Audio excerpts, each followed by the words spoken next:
Bloomberg Audio Studios. Podcasts, radio, news.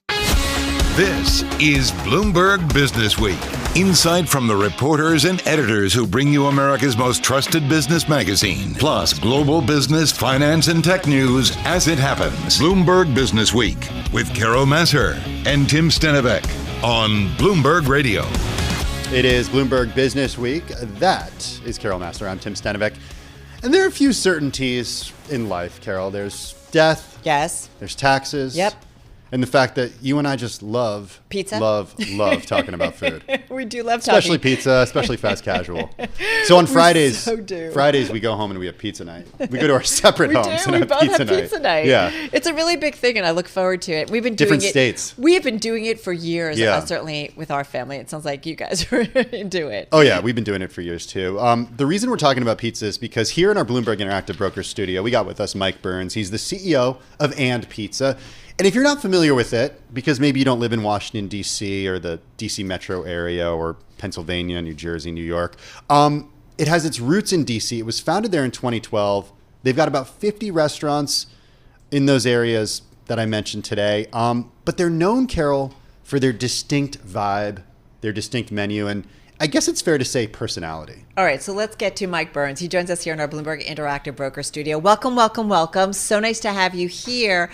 First of all, you became CEO back in, I think, November? November 1st, yeah, 2023. How's the year going? It's been like drinking through a fire hose. It's been a lot of fun, but yeah.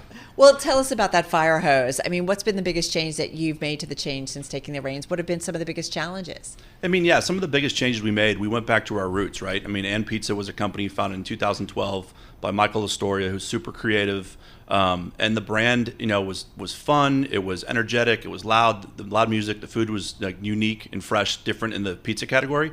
And like COVID to any other business, kind of made it a little more corporate than it should have been, right? So when I visited restaurants before I started, what I saw they created wasn't what I saw with my own two eyes. So really, the playbook was written in 2012. We just went back and we're running the original playbook of loud music. Employees can be who they want to be, and we're serving crazy, unique, food. Why did they bring you in? And why did Michael leave? Michael's still around. Michael's still the founder. He's still involved on a day-to-day basis. I talk to him almost every single day. But no longer CEO. No longer CEO. And Michael just saw it as an opportunity to go do something different, right? I'm not sure exactly what that is, but he's still heavily involved in the creative process of this. But we needed somebody to kind of come in and level set the business, right side the ship. Coming out of COVID's tough. And if you're not a restaurant operator, it can be really daunting, right? And I came from a pizza buffet chain before this, right in the middle of COVID. So to come out of that to go into this is very similar.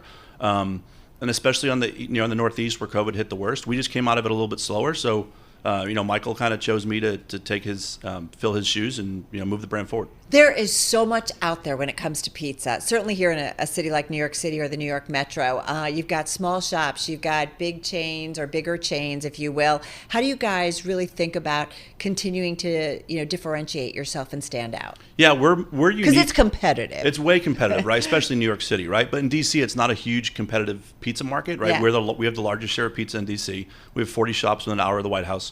But it's a very unique experience. You don't just come in and get a slice. It's individual pies, kind of like some of these other guys. Does Joe Biden like pie? Do you know? I don't know. Okay. We don't know. Did Donald Trump like pie? It always goes back to We will politics. not comment on either of that. Okay, But, sorry. Yeah. So no, I mean it's unique. It's a fast casual segment. But we compete not just with pizza, but we compete with like the Paneras. That's what I was Tapas going of to the world. say. Yeah. Like when somebody walks into one of your restaurants, and there used to be one. I mean, there might still be there, but where I used to work, there was one right outside. I would go there all the time, and it wasn't the choice that I was making. Wasn't whether to get pizza or not. It was whether to go there, Sweet Green, Cava, or Chipotle. Yeah. So how do you think about that? Yeah, that's what we play in, especially for lunch, right? You have our pizza cooks at 600 degrees for 2 minutes, so it's faster than anybody else you could get, right? You can't get that from Pizza Hut, Papa John's, all that stuff.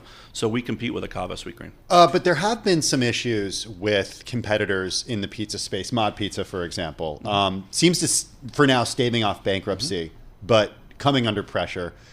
Blaze Pizza was super hot a few years ago. I don't know what the status of it is now, but this idea of made to order, very quick, entire pies.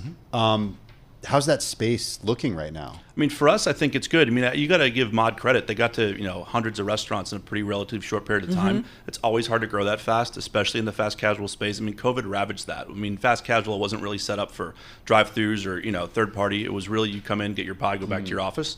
So when that dried up, it's hard to pivot. I mean, so you got to give Mod credit for climbing out of that. It looks like they have. I mean, with us with 50 locations, it's easier. We can move a little bit faster. So we pivoted pretty quick. The fast casual space is much, grew at a much higher rate in 23 versus, QSR and full service.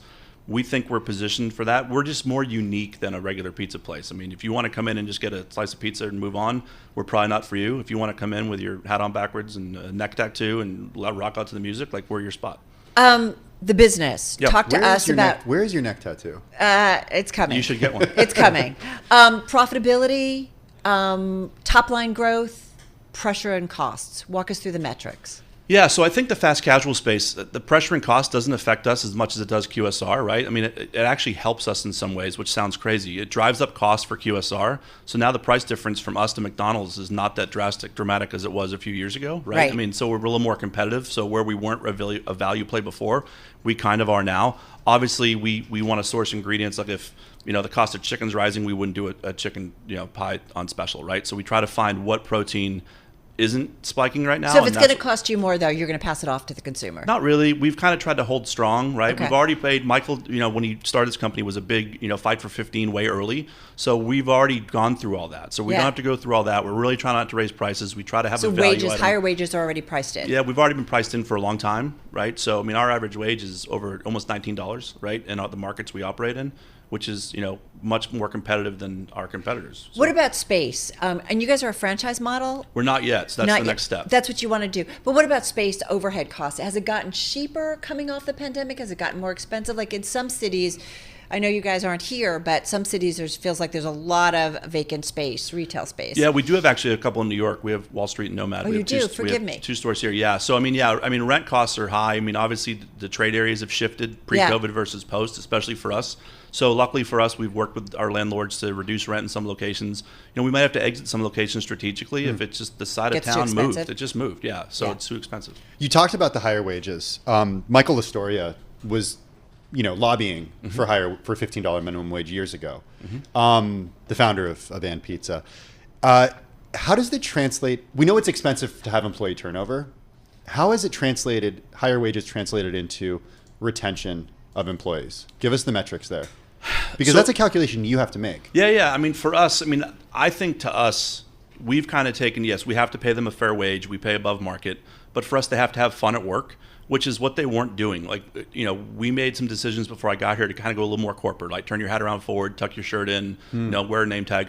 We don't want to do any of that stuff. That's what made us different than the other players. So if you have, you want to wear your hat on backwards and our music's super loud, and you want to wear a hoodie with a giant ampersand on it, that is totally fine. I mean, we try to go after employees that Chick-fil-A wouldn't hire, right? Chick-fil-A won't hire you, we'll take you in.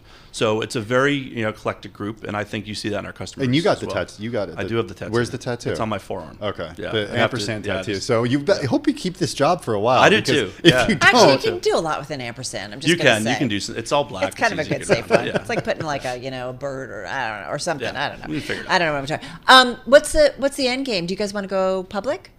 I'm not sure. We're gonna try to franchise first, right? I mean, we're not gonna try. We're going to franchise first. We have a franchise group out of New Jersey already. We're completing all our franchises. Why franchise? Because you can grow faster. You can grow faster, right? Yeah. And we want to grow it in adjacent markets at the same time, so we can pick a couple franchisees, open simultaneously, and go from there. But the franchisees match the higher wages that you pay at company stores? They don't have to. We can't control what they pay their employees, but we would try to select franchisees that have the same beliefs, like the music cranked up, hire these employees, like. Because that could be tough. And we don't have much time left, but going to one store somewhere that's owned by a franchisee versus a company-operated store and it being a completely different experience, that could be a challenge. That's always a challenge of franchising, right? You can't get involved in who they hire and who they don't. But 10 seconds. What's your favorite pizza? Pineapple Jacks. Do you have eggplant? We don't have it. Mike, come back. So close. Mike. Come back. Bring pizza. Absolutely. This will be great. If you come back on a Friday, you have to bring pizza. For sure. Pizza Friday, Friday. it's like religion around here. Mike Burns, the CEO of And Pizza, joining us.